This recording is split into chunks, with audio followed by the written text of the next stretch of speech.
Уходящая неделя ознаменовалась беспрецедентным давлением властей придержащих и особенно правоохранительных органов на гражданское общество и вообще общество Кыргызстана и его население.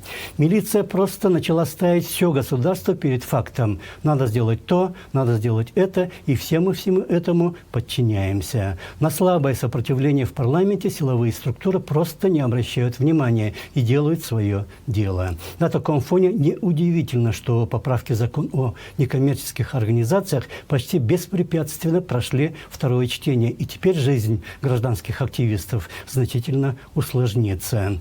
Власти страны и особенно Жогорку Кеңеш даже бровью не повели на призыв постоянного представителя ООН в стране Азания Ажияло.